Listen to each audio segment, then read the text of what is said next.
There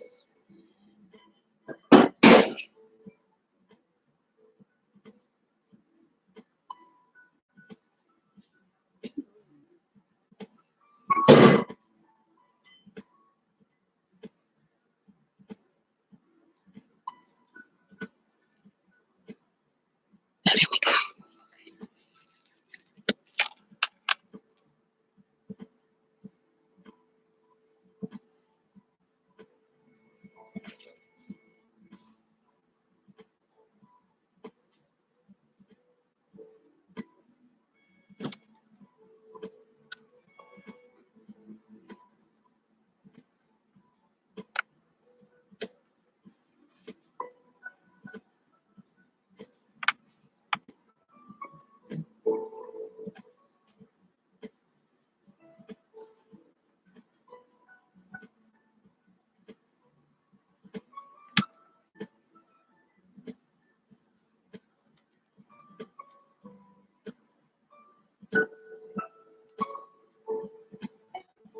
Good evening, everybody. Come on in.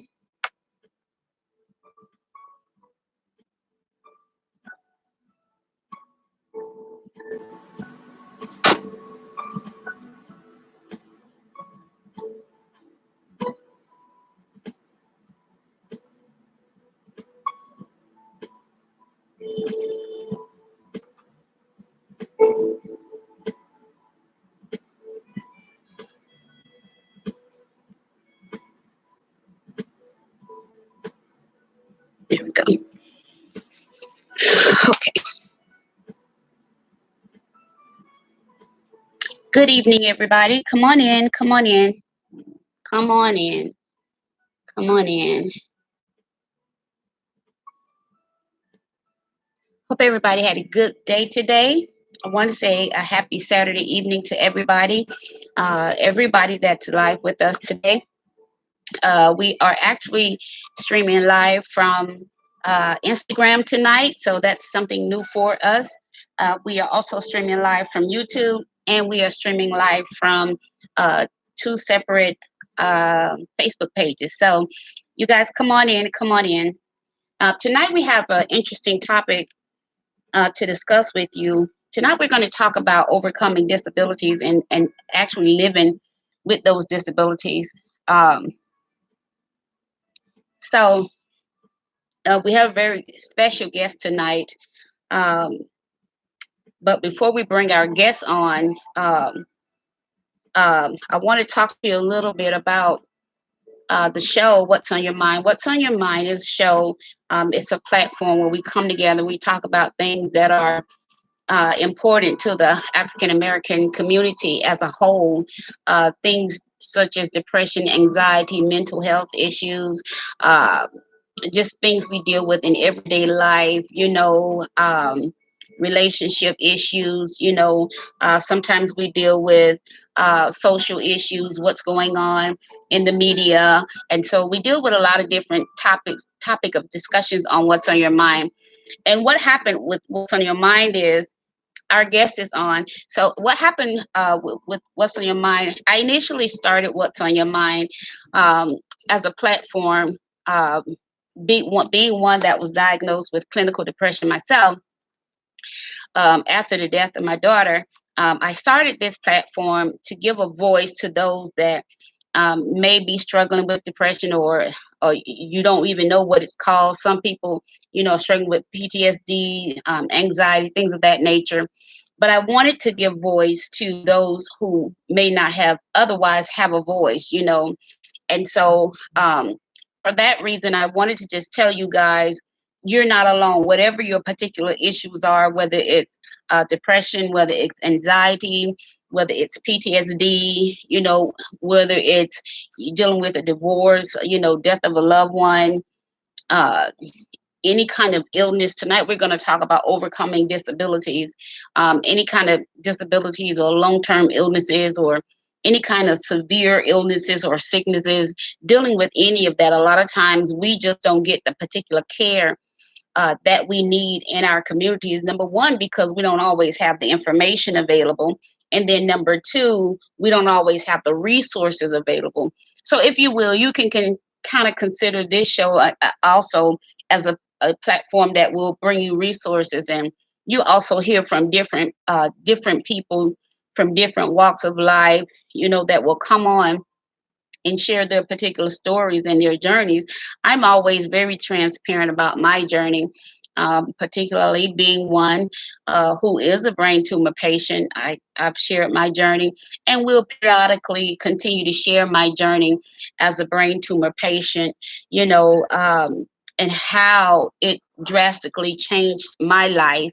And I actually had two types of brain tumors, and one of the brain tumors, it took all of my peripheral vision, and then my frontal vision started to go as well. So I guess I'll say about 2 years, maybe two and a half, almost 2 years or so. I couldn't see, so I couldn't drive. Things of that nature. I would try to sneak out every now and then, drive myself, but I couldn't go far from home because I couldn't see. I could not. I absolutely could not drive at night at all. Because I had absolutely no peripheral. And I would have people, that would walk by me, or they would say stuff, and then later on I would hear them saying, "Oh, I was trying to say something to Pastor Benita," and or she was acting funny, or they may see me later on and say, "Well, I tried to speak to you and you didn't even speak," or "I was waving at you and you didn't even wave." And so I'm just like, "Well, where were you?" I was over there to the side, and it got to the point where I was constantly having to explain to people with the two different types of brain tumors that I had. I was constantly having to explain to people that I absolutely had no peripheral at all. So if you came up on either side of me and you tried to, and if you just waved at me or what have you, if you just stood there and waited for me to grab my attention, I would not have seen you. And so a lot of times people would say, "Oh, Pastor Benita act funny," or "Pastor Benita don't like to talk to people," or what they did not know was, "No, honey, Pastor Benita can't see you."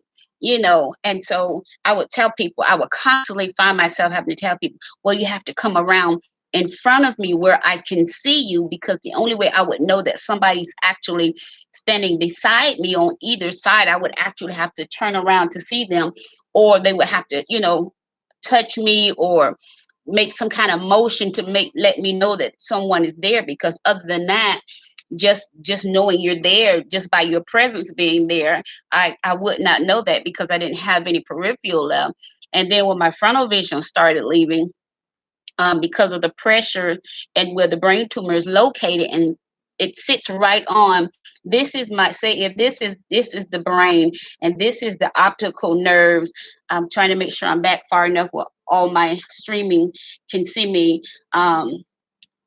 This is If this is the brain and this is the optical nerve here. uh, let's just say this little scoop right here, we'll make this the optical nerve. Well, the tumor was large right here. Okay, can you all see that the tumor is large right here? So uh, that was the first type of tumor. The second type of tumor, it kept fluid on my brain, and it kept fluid not only on my brain, it kept fluid on my body.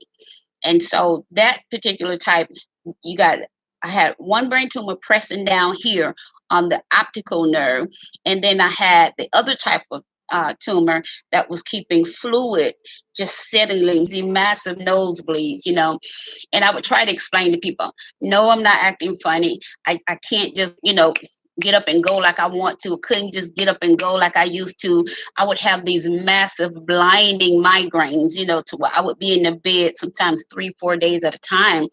And it was just so difficult getting people to understand, I'm not acting funny. I'm not ignoring you. It's not that I don't want to come to your event. It's not that I don't want to come be on your platform. It's just that right now I really need time to be able to take care of myself, because number one, I can't see. Number two, I had two strokes. So I was concerned about, being able to stand before people and remember things. I was concerned about standing before people and repeating myself all the time. Like, I'm a writer, I'm an author. And so a lot of times when I would be writing, I would have my daughter to come look at my work just to make sure I didn't repeat my words on some of it. And some of it I was repeating myself. And so a lot of times when you start hearing people talk about disabilities, you can look at a person and people would often say, oh, you don't look like anything is wrong with you, and that's just by the grace of God, and a lot of times we judge people based on how they look, and I don't think we understand sometimes how that can hurt a person's feeling. But once you get to a certain point in your life where it really doesn't matter what people think about you, it really doesn't matter, because after a while you get tired of explaining the same thing, the same thing, the same thing to people. And here's the thing about it. At the end of the day, people are going to form their opinions of you. However they think of you, it's just going to be however they think of you, so you have to make a conscious decision that I'm just going to go ahead and live my life the best that I can, in spite of what someone may think or what someone may feel. Remember, I was sharing with you earlier that, I kept hearing, oh, that I was acting funny, or I would hear like one lady, she was talking and she says, well, I was trying to speak to you, but you brand new now. Since you done lost all that weight, you brand new. So I said, well, honey, I didn't see you. I said, well, where were you? She was like, well, I was up behind that wall right there and I was calling you. Well, if you was behind the wall and I was walking this way, I did not see you because guess what? I still had no peripheral at that point. My peripheral after the surgeries, it started coming back, but it was still limited. I still had limited range in my peripheral. And so I think a lot of times, even in church, we're super insensitive to certain things. Instead of us asking the right questions, we'll assume that a person is acting funny. We'll assume that a person is this, or we'll assume that somebody's that before we actually sit down and have a 5-minute conversation with people. We'll assume somebody is a certain way, and then we'll put that out there about them, and before long, I'm like, why would you think I would not speak to you? Like, first of all, me and you don't even know each other like that. I have no reason not to speak to you. As far as I know, you've not done anything to me that would warrant me not speaking to you, that would warrant me not wanting to have anything to do with you. We don't even vibe on the same, we don't run in the same circles, nothing of that nature would have caused me to not speak to you. But what happened is when people don't know, instead of them asking, and this is particular to church people, instead of us asking questions, we'll make these crazy assumptions about one another and not even understand that how our words affect somebody else. It was very hurtful for me to hear that, oh, that I'm acting funny, oh, she's this and she's that, oh, she only deal with certain people, this, that, and the third. And I remember quite often times my daughter would say, Mama, you don't see how they be looking at you. You don't see, you be standing there laughing and talking with people. They be rolling their eyes at you and, giving you dirty looks. Here's the funny part about it. I wouldn't know it because unless you're actually standing right face to face to me doing all of that, I wouldn't know that you're doing it because guess what? I couldn't see it. I had no peripheral at all, and so we laugh about it now. My daughter and I, we make jokes about it. Even my daughter who died last year, we would all sit around make jokes about it. They would be so angry, they'd be ready to fight people. But if I can't see you making all those ugly faces at me and, making gestures at me, surely it's not going to bother me because I can't see you. And so a lot of times when we start talking about disabilities and things of that nature, it's okay. We'll look at somebody and say, oh, there's nothing wrong with her. I wonder if she even had brain tumors, or I wonder even if that's a real testimony. I know there are some crazy people out there, but I don't know anybody personally. I don't have any friends. I don't know anybody in my family personally that would make up having brain tumors, that would make up going through brain surgery, that would make up having two different major surgeries 6 months apart. I don't know anybody who would make up having two strokes, who would make up having to learn your ABCs all over again. That's not something you go around being braggadocious about. Child, I couldn't even remember how to count past 10. That's not something you want to brag about, because for someone like me, that was a very hurtful time. I'm sitting there with a legal degree, and you're gonna ask me say my ABCs. You're gonna ask me to count to what? I told that lady, honey, I have a legal degree. Surely you don't want me to count. Surely you're not asking me to say my ABCs. What I did not know was at the time how a stroke affects every part of your life. I had no idea that a stroke, I knew it might affect, I had a limp, I had a little limp on the left side. My speech was a little slurred but I had absolutely no idea that I would have trouble with sequencing numbers again. I had no idea I would have trouble remembering the ABC order of letters. I had no idea I would have trouble looping words together to make proper sentences, because not only am I an author, honey, like I said, at that time, I had a legal degree, and I have worked with judges and lawyers, and, I've worked with doctors and child. No, I'm not doing that. But what happened was the first time I tried to count, she told me to count to 100. So I was like 10, 20, 30, 40, 50, 60, 70, 80, 90, 100. So I did like that. And she was like, no, Miss Bradley, you have to count by ones. And it wasn't until I started counting by ones, I think I got to like 7 or so. I'm not sure.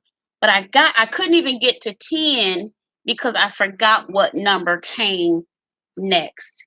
And when I couldn't remember counting by ones, I started crying. I broke down. I started crying. Then she was like, say your ABCs. I couldn't remember like I was like AB, and I couldn't remember what letter would come next. That was a very trying time for me. So for people to, to say, well, oh, she's funny acting, oh, this, that, and the third, that was a very hard time, and I only had, a few people that knew, and those that did know, I certainly do appreciate how well they covered me, how well I don't even know if I want to use the word kept my secret, but they covered me very well. The pastor at the time that I was working with, in Warner Robins, when he would have me do stuff, he would have me do the scripture or something for Sunday morning service, he would write it down on a piece of paper and put it in my Bible. So when I would open my Bible, I would already open it to the scripture, and he would put it on like a little piece of paper. So even if I opened my Bible and forgot what scripture I was supposed to read, he had already put it on a piece of paper for me, and he put it in my Bible at the scripture where he wanted me to read.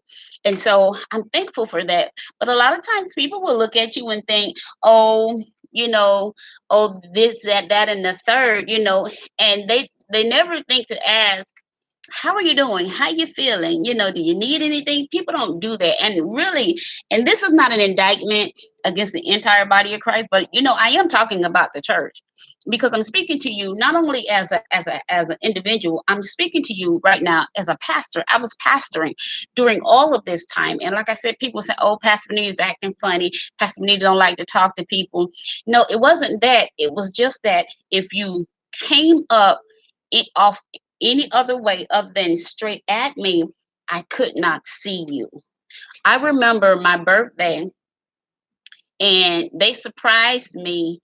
My mother, my sister, some of my family drove up from Florida for my birthday, and I remember being up. I was actually in the pulpit. It was at night. I was in the pulpit that night, and this was before I had the surgeries. By this time, I had the second stroke. And so what happened was I saw these people coming in. So I just figured, oh, people late for church. So they had reserved the front row for the special guests for my birthday celebration at my church when I had a church in Warner Robins. And so it wasn't until she got all the way up to be seated on the front row that I realized it was my mother. Because I could not see out that far. Um, it was my mother. I think it was my sister's husband. They had all driven up from Orlando, Florida to Warner Robins, Georgia to surprise me for my birthday. But I could not tell it was them until they got all the way up you know, uh, to the front seat where they were being seated, and then I could see who it was. And so a lot of times I think when we start talking about how we deal with people with disabilities and how we deal with people that have overcome different things, I think it's worth sitting down, having a conversation with people before we pass judgment to say, oh, this, that, or the third, or they're acting this way, because a lot of times people are just not acting.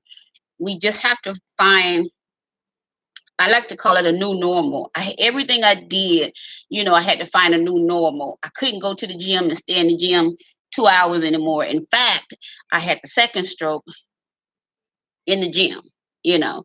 And so I could not go to the gym and stay for 2 hours anymore. So now I go 30 minutes to an hour and then I try to get out of there. I'm really, because gym was it was like a sanctuary. It was just, you can go in there and just lift weights and get on the treadmill, just do whatever and just free your mind, honey. But now that's not so. I can't go in there and stay, 2 hours like I used to. That's just not wise for me anymore.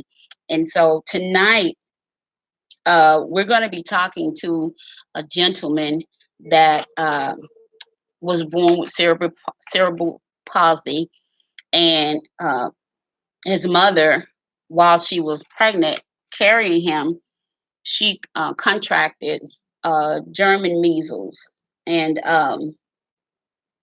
we're going to hear his story tonight. Those of you that are streaming on YouTube, and those of you that are on watching us on um, Instagram, you won't be able to see him, but I hope you guys can hear him because I want you to be able to hear his story. All right. So his name is Terry Moyer. Um, and Terry's originally from New York. Terry has an extensive bio. If you are following me on Facebook, I posted his bio to my Facebook pages because it's just so extensive. He has an incredible uh, testimony of overcoming disabilities and working through those challenges. A lot of times people that go through different things, it's hard for them to come back. It's really difficult to come back. A lot of times some people don't come back. A lot of people don't recover. With me having 2 strokes, their biggest fear was that next one might have been the one, so it was imperative that I have those surgeries that I had to remove. They could not remove it all, so they removed 3/4 of it. So there is a fourth.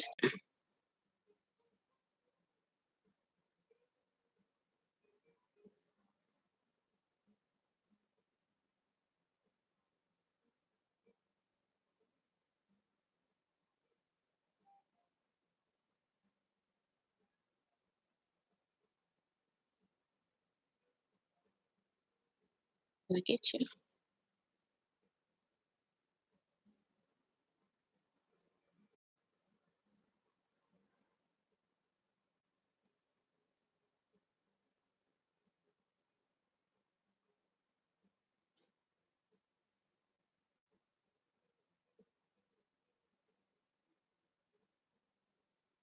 Okay, give me just a second, and I'm bringing Terry on with us.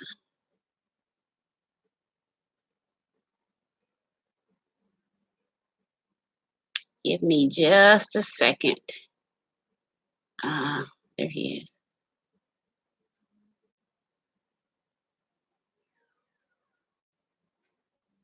Let's see. Uh,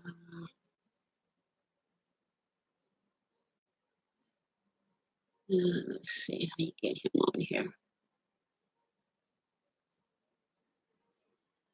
I think I'm supposed to tap on here. Uh,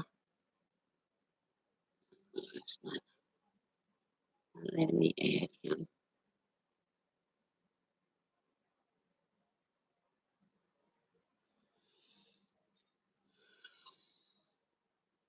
Okay, let's see. I see him on here. I'm coming, Terry. Hold on a second. I see you on here. I'm trying to grab you. So I think you're supposed to click on his name to add him. I think.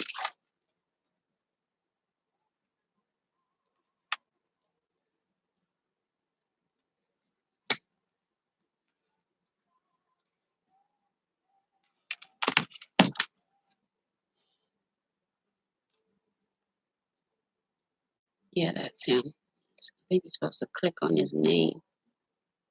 Uh, Click on the picture.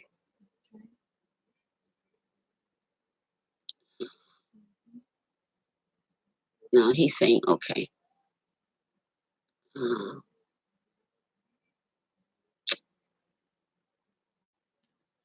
let's see. This one. Try this one. No, that's to invite friends.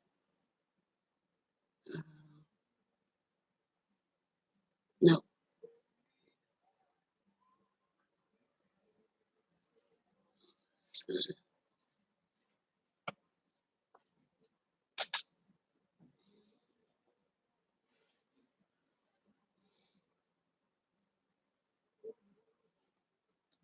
Uh, let's see. I thought we had this figured. Uh, let's see. Let's see. Click on that. Um, yes. Okay. 1, 2, 3. Let's see. Um, I don't think I did it right. I hit invite, but I don't think I did it right. Um, I must not have did it right. He's not on yet. I see him right there. I see him, but I can't grab him. Oh, goodness. You in the camera.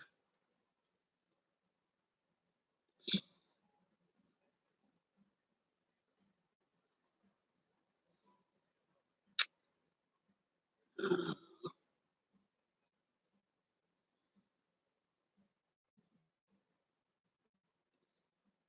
I did that already.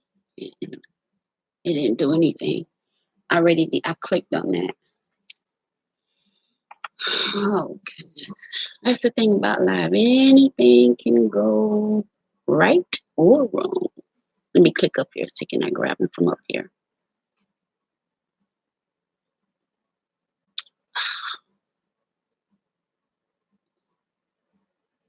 Uh,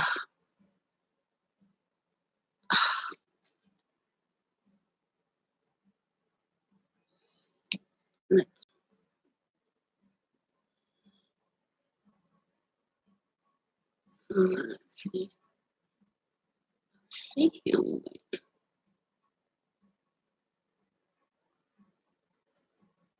No, that's the wrong person.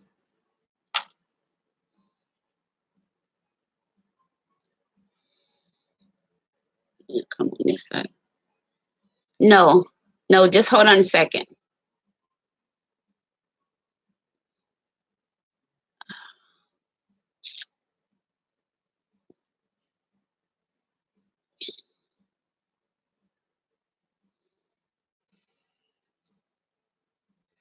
Uh,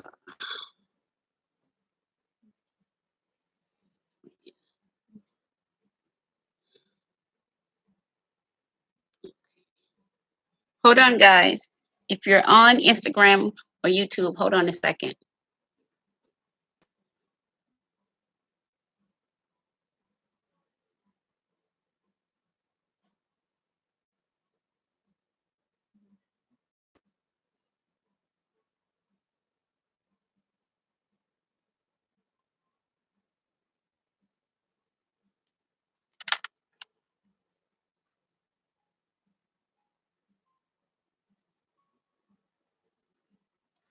Okay, guys, come on back in. I do apologize for the technical difficulties. That's the thing about going live. When you're live, anything can happen. So, you guys that are on Instagram, can you guys still see me? You guys are okay? All right. So, um, come on back in. It clicked us out. Um, Terry, come on back in. Come on back in, you guys. Come on back in.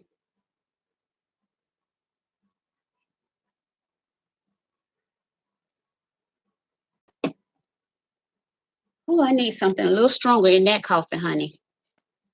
Uh, let's see.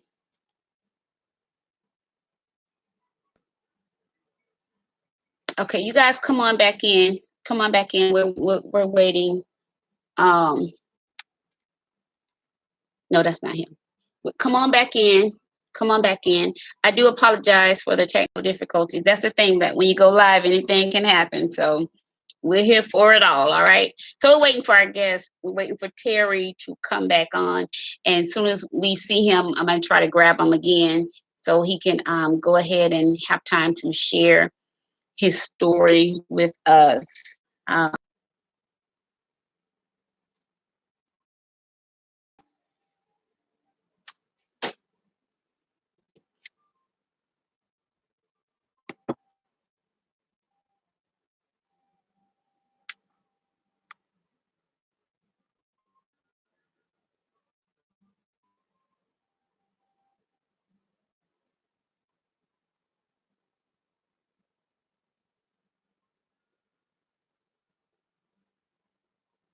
okay, I think we're back on now. Okay, we're back on now.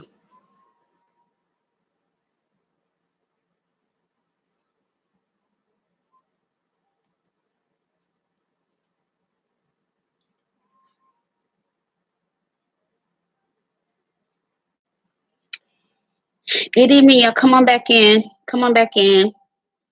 Somehow we had to go all the way out and come back in and do it all over again for some reason.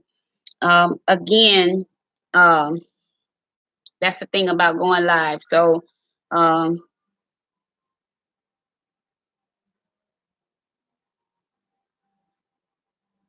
we're waiting for our guest to come back in. So if you first time and you missed our intro, we were talking about overcoming disabilities and uh, how we deal with people with disabilities, particularly if we don't know that they're dealing with disabilities. And because a lot of times people don't look like they're going through anything. And so it's hard to tell that people are dealing with particular things when they don't look like they're dealing with, things. But a lot of times people will have disabilities and we won't know anything about it because I think it's the grace of God that makes us look as well as we do when we go through different things of that nature. All right, so we're waiting now for our guest to come on, and as soon as I see Terry come on, we're gonna pull him in. um we're waiting for him to come on. Terry, I was talking to him the other night. Terry has such an extraordinary story. If you saw us on the first half before we got cut off and had to come back in and do it all over again, I was sharing my particular journey being a brain tumor patient and having gone through 2 strokes and things of that nature.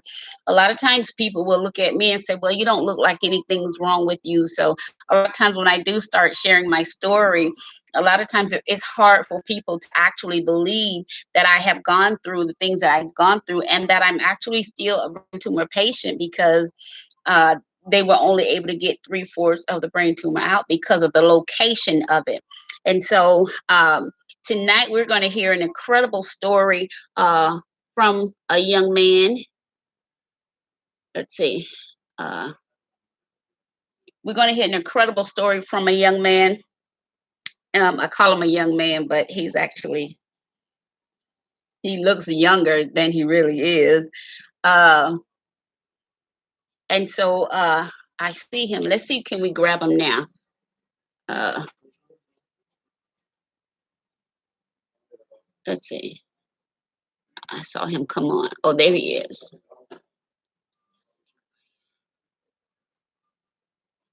Okay.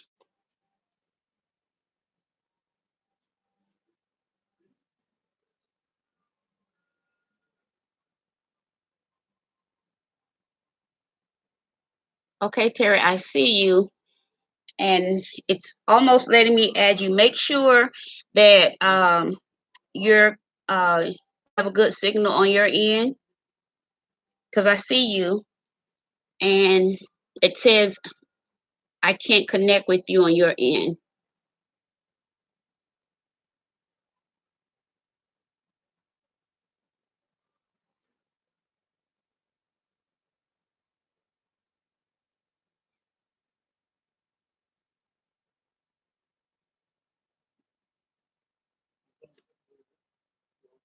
Yeah, check your end, Terry, because I see you, but it's saying I can't connect with you on your end. I see you, but it's not giving me a green light to let you in right now. So at least we do have that. Last time we didn't even have that. So check your connection, and then as soon as I see the camera turn green on your end, I'll let you in.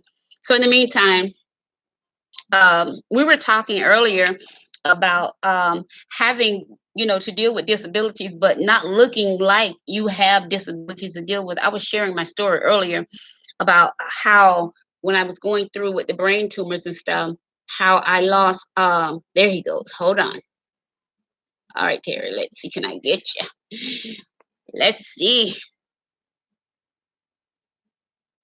I think whatever you did, I think it's working. It says it's adding you now, Terry. So hopefully we got hello. There you are. Everybody say hello to Terry. Say good evening. Um, so what happens is when I'm trying to add you on live, if your it has a picture of you, right? And then it has a camera like at the bottom of your picture, and if it doesn't turn green, it won't let me add you. I think I figured out what the problem was. Okay. You can only add me via the Facebook app, not on the Facebook website.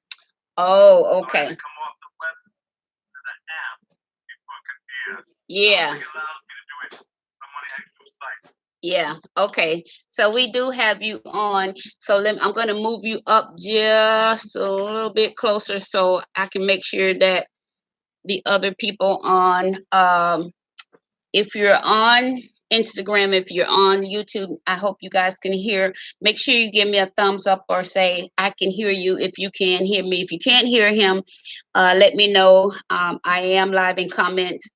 I'm live in the comments on Instagram, and I can see you guys live in the comments on YouTube.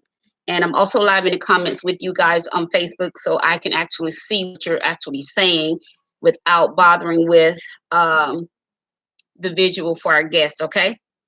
All right. So again, tonight we're talking to Mr. Terry Moyer. Mr. Terry Moyer. Terry, and I was sharing with them. First of all, how's your day going? It's going good. It's been eventful, but it's been a good day, so I can't complain. Great, great, great, great. I was telling the people how a lot of times when people have disabilities, but they don't look like they have disabilities, a lot of times people will just, when you start telling your story, the first thing people do, they give you this look like almost like they don't believe you, you know what I'm saying? Because you actually don't look like what you're going through. Um, they actually they almost don't believe that you've gone through what you've gone through, or you're going through what you're going through. So they give you this kind of look like, oh, okay, but in your mind, you walk away thinking they don't believe nothing I just said. And so how do you deal with how do you deal with when you're telling your story to people and you kind of get that feeling like well, you don't look like anything wrong with you. How do you overcome dealing with that, and trying to explain to people, yeah, this is my story. This is what I've actually gone through. Well, it's very interesting because a lot of times when I'm sitting down like I am now, or when I'm standing, people really don't know. And then when they actually see me walk, then they're like, oh, okay, they know. And so a lot of times, people, when I'm sitting down, I probably don't get much question marks on my disability as much as I get on being in the music industry. People normally surprised and say, oh, really? So how did you do that? Right. And it seems like, okay, people, like, oh, really? You did all of that? Like, Right. yeah, so I get that a lot. Right. So And the whole dynamic shift. They look at me in a different way when I start talking about some of the things I've done. because when I was reading your bio, you sent your bio. When I was reading it, I was like, he did all of this. Like you know some people, you've done some things, you've been some places, and you know some people. And I'm just like, go Terry. You know what I'm saying? Because a lot of times when you do have disabilities, it's easier uh to succumb to all of that, to the pressure of disabilities, to the depression of having to deal with disabilities, and to not being able to, be so quick to do everything everybody else is doing all the time.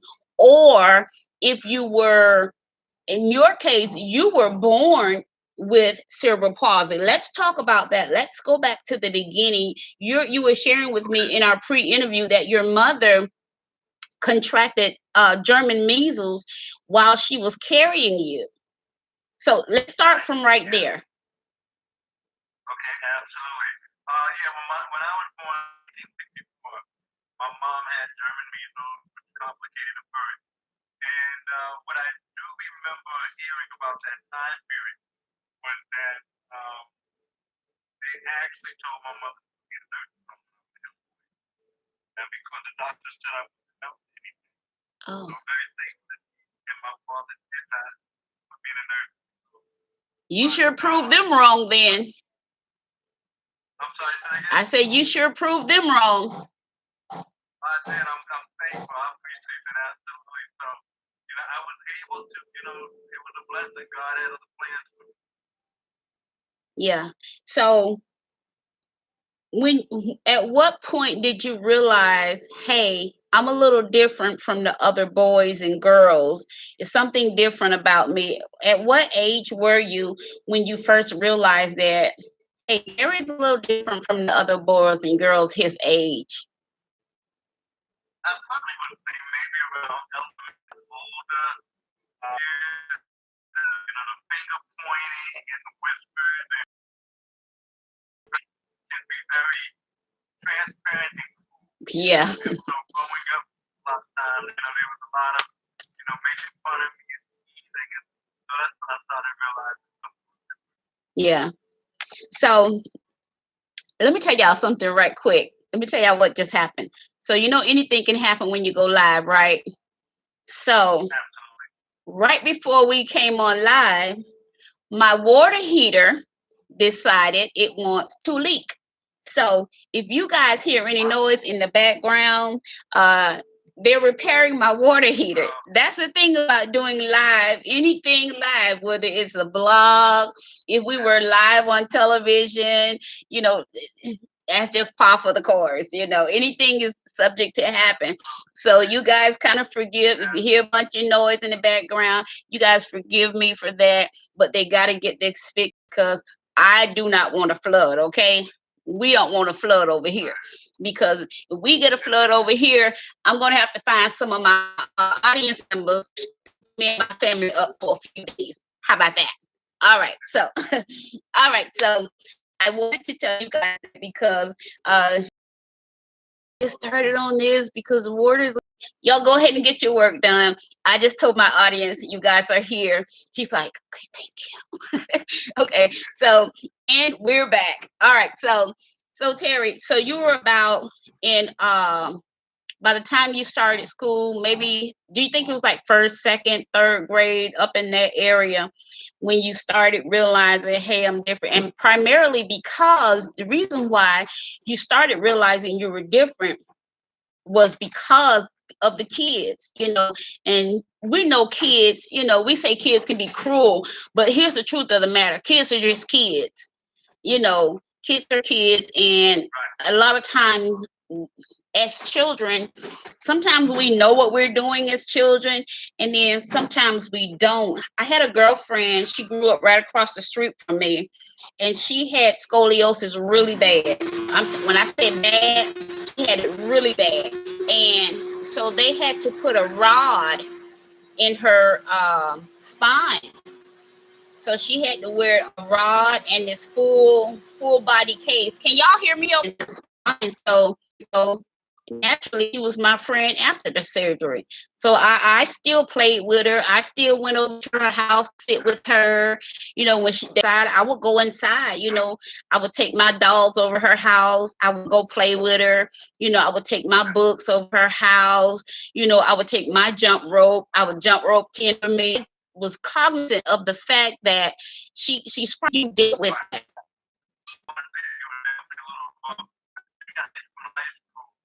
I believe I started coming into my own because a lot of the neighborhood, a lot of kids in the neighborhood were a lot of friends, even to this day went to school. And they treated me like each other. So it was a blessing to be in a neighborhood where I grew up and go to school with people that didn't. Yeah. So then by the time you got into junior high, at what point did you start feeling, hey, I feel kind of musical. I think I might like to be in the music. At what point you started feeling you? Well, it really actually didn't happen until probably after college when I was, I pretty much got fired from my first corporate job. You got fired, Terry? Yeah, I got fired from my first corporate job. I went over and I was trying to figure out, and I was actually watching Prince perform on the American Music Awards, and I remember saying to myself, "Why he looks like he's having a lot of fun. He's getting paid to do it. I want to do something in the music industry." And that night I made it, and it took no year to actually get into recording field, to really work for free to get up in the door. But working in the recording field was great because it allowed me to work with everybody, go on vacation. Yeah, let me see, can I pull up your bio? Wow, for Atlantic Records, MC Light, Sean Combs, Walt Disney World, and many others. So you have a very extensive resume and things that you first. Let me just read a little bit more. It says you were a person born with disability. You have you're in sports and music industry. In the past, you've had the opportunity to work with the NBA Entertainment, Queen Latifah, Disney World, MTV, Atlantic Records, Virgin Records. You have also a background in public relations, marketing, and public speaking. Um, you have strong faith in God. Um, the list just goes on and on and on. You were born in New York. You've done work with, oh wow, Quincy Jones. Wow, Denver Nuggets, Special Olympics. Um, so for 8 years, he held the title as personal publicist for MC Light, one of the rap music's most prominent female artists. So how was that experience? What was that like? It was great. Working with Light was incredible, and I worked for a record label called First Priority Music. Light was on the label as a publicist on the label, and I've got some. Yeah, Light is very cool. So let's talk about, when did you start having your corrective surgeries? Because when we were talking, you were telling me you had about 10 surgeries, and they kind of corrected the problem so much so you really can't tell that you even are disabled unless you sitting there and you watch you walk or something like that, you know. So at what point did you start having your corrective surgeries? It was probably, I would say, the end of junior high school to the middle of high school Okay. when I actually started with sinus hospital surgery. And I actually, before that, I was actually having surgeries even in elementary school. But the white surgery, the one that helped the most, didn't happen until I was almost in high school. And I started going to sinus hospital. Uh-huh. So at you said Shriners Hospital. Now you were explaining to me that at Shriners Hospital, that's a hospital that you don't get a bill. Your family can actually come and stay, and they did all of those surgery. And I'm sure those were very not just extensive surgeries, but very expensive surgeries. So I'm gonna let you explain because I know for a fact I'm gonna say the word wrong. Um, so tell us what they had to correct um, in order. I know you were talking about how you explained to me. It was so funny because when you were talking to me on the pre-interview, you actually had me put your fingers down, you know. So you you remember that. Now I'm sitting at my desk. I'm like, okay, I got my fingers down, and you were like, well, that's how I used to stand on my tippy toes. Then you was like, let your fingers fall down. I was like, okay, I did that. You was like, that's what they did. So tell us, take us through that process. I'm very visual. You're very, let me tell you something. You're very visual. That was hilarious. And you know what, Terry? I didn't think about it until after we got off the phone. I was like, what did I just do? So take us through that.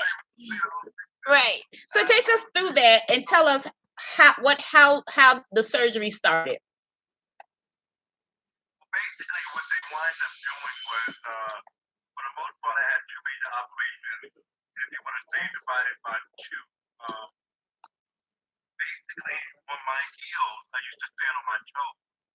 And when they did, they made an incision across the top of my foot, as well as the back of my foot near the heel, to lengthen my if you want to even say, like, well, really, heel, like ACL, ACL.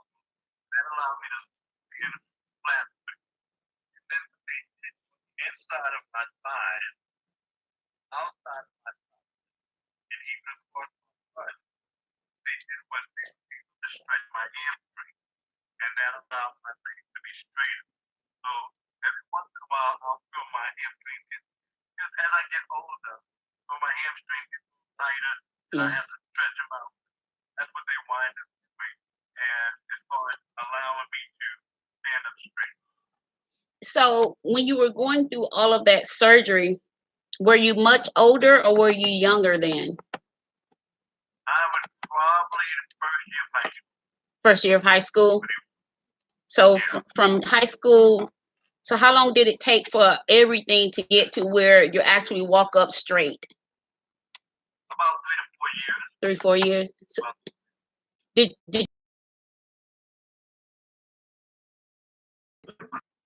right? absolutely. So you grown now.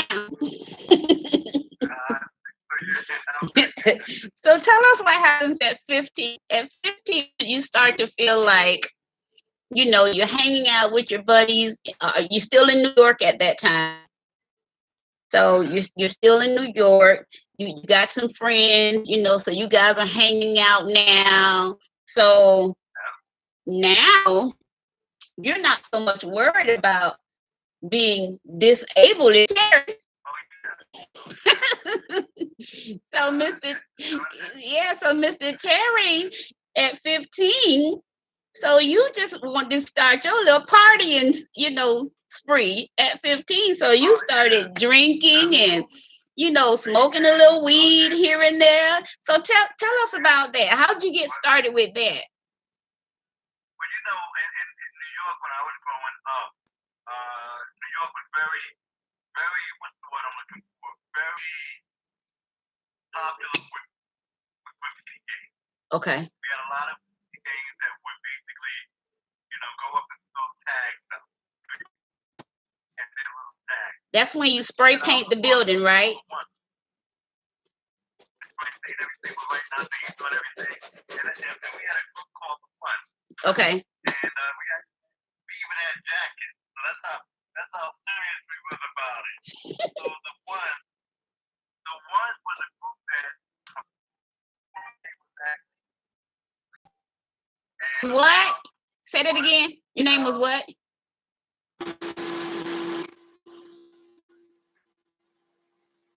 Oh, the one. Okay.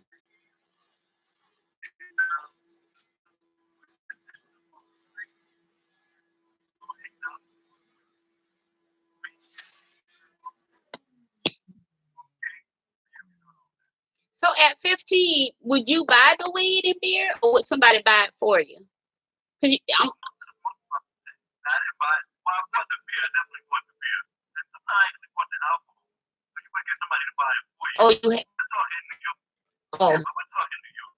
Oh. We're talking like, you sit in the park and your buddy comes up, he's got this and he's got that, and everybody's just hanging out. Oh, okay. So then, so you were telling me at that time that was the culture. The culture was everybody was either doing weed and drinking beer. At that time, that was the culture.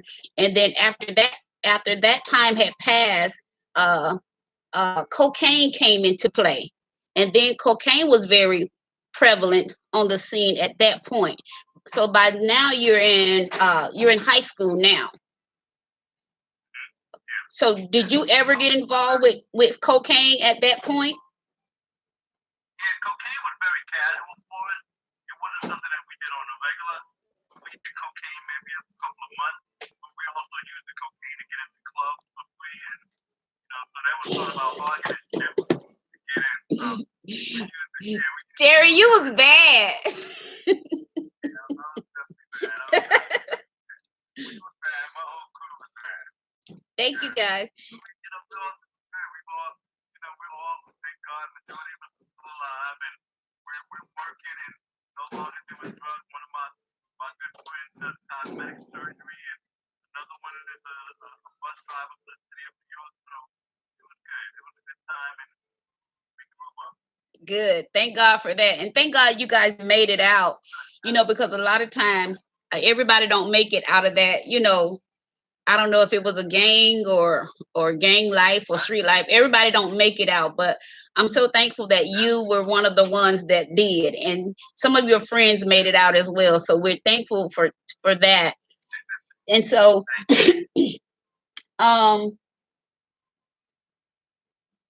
so we talked about the different things you had to do. I think up into your surgery that you had to wear crutches, you had braces, things of that nature. Now, did you have to wear braces to school on your legs and stuff? Only when I was in elementary school I wore braces, but I didn't really wear braces when I was in junior high school, and definitely didn't wear braces when I was in majority of high school. Okay. So junior high school, I was pretty much walking freely like I am now. Oh, okay. So then we talked about the surgery, straighten your foot. What was that thing called again? You said they lengthen your heel. What is it called again? Oh, hamstring and a heel cord. Heel cord. Okay, I told you I was gonna mess it up. I already knew I was gonna mess it up.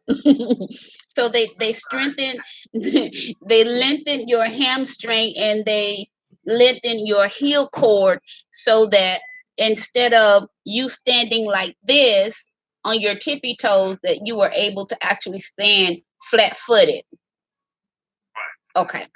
Okay. So I wanted our audience to understand that. So then between junior high and high school, do you ever remember how you felt emotionally about going through all of that?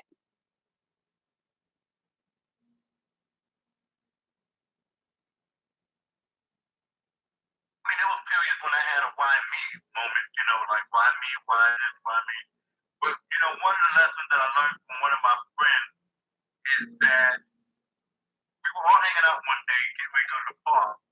And out of five or six of us, two of my friends said, "Hey, we're gonna go to the store up the block and get something to drink before we go to the park." And I said, "Before we go, why don't you bring me back?" And he said, "What's wrong with you? I can't." And so that was an enlightening moment for me. And from that day on, I looked at myself this way. But also, my friend always, hit me. He didn't sort of sympathize, but you can't do this and you can't do that. In fact, they were like, "Why can't you do it?" Like that particular moment. And that was a very impactful moment. So it changed my life. So I guess in a way, your friends really, I think I want to say it like this. In a way, your friends kind of pushed you into learning to be independent. Absolutely. And family as well. Mother and father and cousins. So yeah. So I was surrounded by a good core of people on the friend side and on the family side that didn't coddle me and didn't say, "Don't do that and stop doing that." They were very Oh, that's good. That's good. So, and I think with anything we go through, dealing with anything, whether it's uh, dealing with disabilities or any form of depression or whatever, anything that changes your life, I think it's important that we do have that really, really good support system in place, because a lot of times we are forced almost to go through things alone. Well, number one, because we don't really want to tell anybody when we're really going through something. Um, and that's just kind of par for the course. Sometimes that's just what it is. We don't really want to tell anybody. We don't want anybody in our business, if you will. But at the end of the day, I think what's going to either make or break us in the going through process is if we have a really good support system in place that, like you said, not that will coddle us, but will cause us to be responsible for our behavior, even as we're going through. A lot of times, remember, I was talking to you about dealing with depression and things of that nature. A lot of times, when people who deal with depression, the reason why they stay in it so long, they don't have a good support system around to say, "Hey, come on, you can make it. Hey, let me come pick you up. Just let me take you for a ride. Hey, come on, let's go get an ice cream cone or something," versus, "Oh, you don't have to get out the bed." No, that's the last thing you want to do when you find somebody who's dealing with depression and dealing with different things of that nature. The last thing you want to do is coddle them and make it okay for them to be okay with being in their behavior while they're going through. True to form, we may never have the answer to what they need. You know what I'm saying? We may never know. And science may never figure out something. I'm here. I'm just a phone call away. You know what I'm saying? And so I think that's very important. That was Terry, mafia kind of kid. You had bodyguards. you Terry, Terry, who's my when they saw me getting into trouble and people were picking on me, they were there. They came to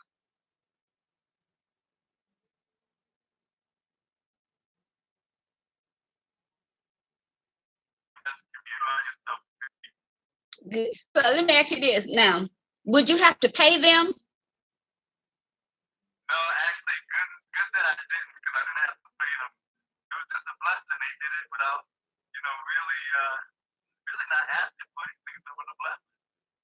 So, like, because when I was in school, I've never had a physical altercation in my life, okay? Because I was always afraid the first thing somebody was going to do was go for my face. So, you know, my I remember my brothers. I'm from Florida, so my older brothers, they used to go to the orange grove during the summer and pick oranges to make their summer money. And then my oldest sister, she worked at the hotel, so she always had all kind of change, and she would have these big old jars with quarters on. Oh my God, I would just lose my mind. She had so many quarters, Terry. So what I would do when somebody would bother me, I wasn't gonna fight you. You was gonna fight me. right, You was not gonna hit me. You right. know, I'm still like that today. Don't put your hands on me. Don't touch me. You know, you don't like me, then may the Lord watch between me and you while we absent one from another. Don't put your hands on me. Don't touch me. I'm like that at 51 years old. I'm still like that. Do not touch me. And so I found out these girls that wanted to fight me. Well, you're not gonna fight me. So the PE teacher started keeping me inside. So I couldn't go to recess with the other girls. I was like, you know what? Why am I feeling like I'm the one punished when they're the ones that want to fight me? Right, So I stole right. from my sisters and brothers. I stole oranges. I stole quarters. And I took it to school and I paid these guys. I said, well, I got some money and I got some oranges. If y'all would beat up these girls for me, What? man, I could pay. I could pay.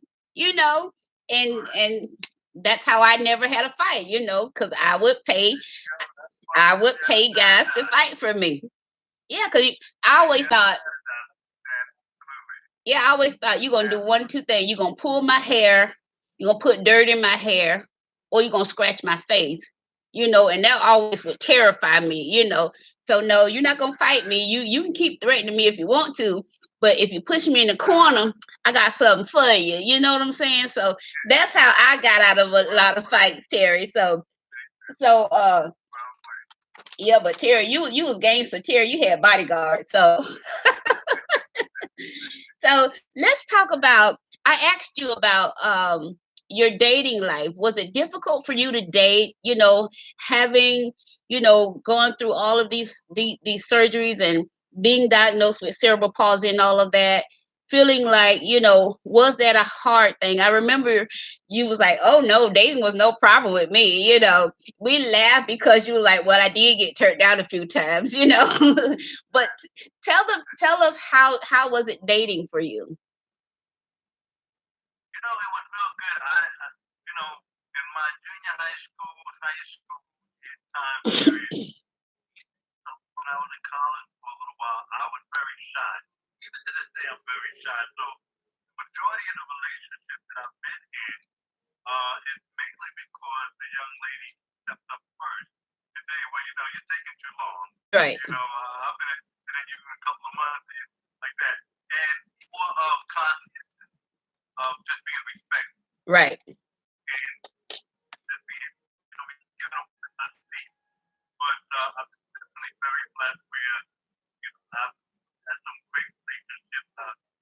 Even like, I'm still Facebook friends, and they're all on my page making comments, and when they come to hang out, so it's a blessing. Oh, that's good. That's good. So you have a son also. I, Stuff I, there. I was just about to say, I'm slowly cleaning it out and putting it in his room, but Right. he'll be back tomorrow, with the Chattanooga, and he's staying at Airbnb, and yeah, but he came and dropped all his stuff off, and I'm the one putting it in his room. Yeah, I saw that. I said, "Oh, Terry got a mess to clean up." I do, yeah. It's getting better. I've gotten rid of a lot of stuff. So, what you were married? Were you married? You ever got married? So there's wife actually. So my son is from a second marriage. Okay, awesome, awesome. Yeah. So let's And um we get along great. She was just here yesterday hanging out with me. So oh, it was awesome. important for me to show my son, Yes. even though me and his mom are not together, we still hang out with him. Yes, yes. I think that's important. Um that I always say it like this: everything doesn't have to end with a bang. You know what I'm saying? Ev- Everything Yeah. just doesn't have to be ugly all the time. And I get it. I've been through divorce, and at first it's a little rough, but after a while, everything kind of settled down, and now we can be in the same room, without giving each Right. other, I'm about to kill you look. Right.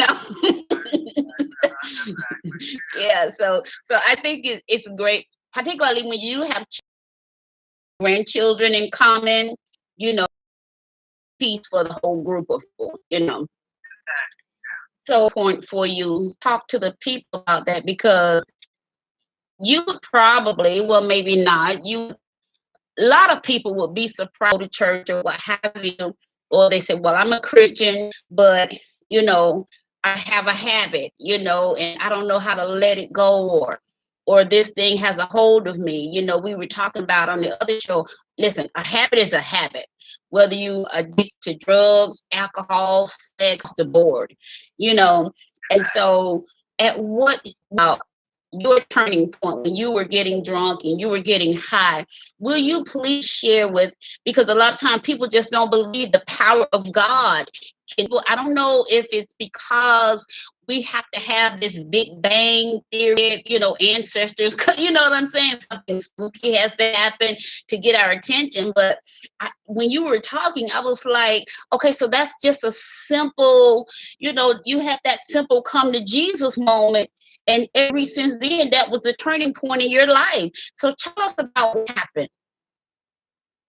Well, I would say probably the time period from junior high school to about the college years. So I'm looking at really 15 to 18, 19. I was a heavy drinker. And me and my boys, every weekend, we would drink. I mean, from Friday night, Saturday night, Sunday night, Monday, when I would drink beer, I wouldn't drink. Got to the point where we getting drunk. And thankfully, when you wasn't really good, I used to go to the club and literally go home drunk, sleep all day, and go to the same club the next night. Now, where would your parents be? Where would your parents be? Because if this is between age 15 and 19, you're still really a minor. So where would your parents be? Well, we were just my friend and I were very good at concealing it. We were functional alcoholics. Oh, y'all was slick, huh? So we would come home at 6 o'clock in the morning. It's like around high school or something, coming up to the flight one. We would 6 to 3, 4 o'clock in the afternoon. Get up and go out at 6 or 7 to the same club, shout out to Roxy. I was gonna say, wait a minute, how are you getting in clubs at that young of an age? Because you're looking at this is what a lot of people New York, when you're 17, 18, I'll give you a perfect example. Okay. There was a club in New York called the Garage. Okay. Okay. And walk to the Garage. You had to have, first of all, you had to have a membership. So the club, and once you had the membership, but we had first and so we went to get the card from the beginning. And so this was went to 12. This night, for the most part, New York club, they was a card, just like you used to go to the movies. You see all these movies. Not they was a card. Right. Like that. So, 17, 18, and 19, we're like, you're drunk in the club. The movement that you're referring to is that literally like got drunk and home one night, I really stand up.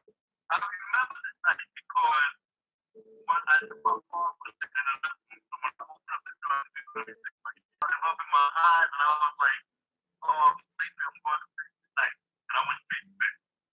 And I guess every time people throw if I'm looking wobbly, really, I mean, that's not like him anyway.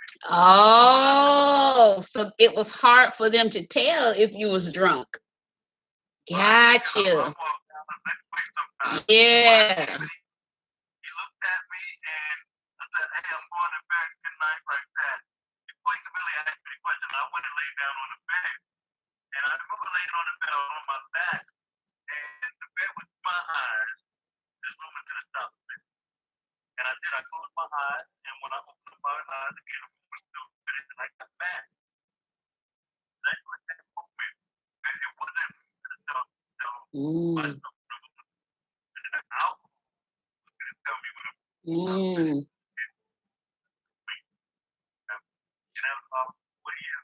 So were you afraid? Do you think you were afraid while the room was spinning? Did that scare you? It didn't scare me. It was just I was just feeling sick, nauseous.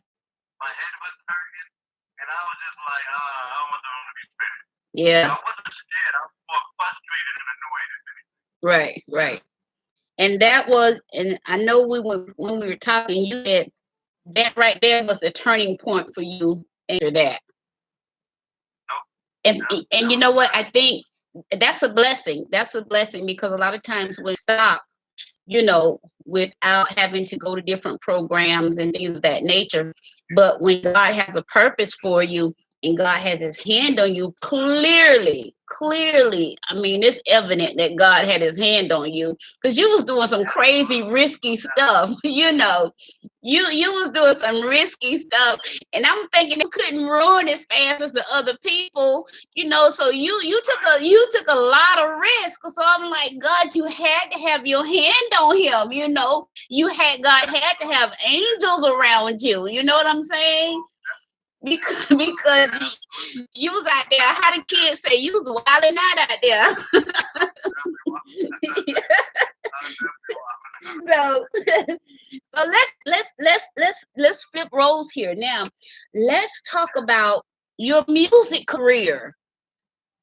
Terry, I was completely blown away when I was reading your bio of the people you have worked with. Like you have really, you work with some A-listers, you know.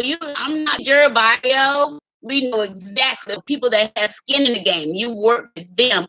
How did that come about? Like how did that all happen? Well,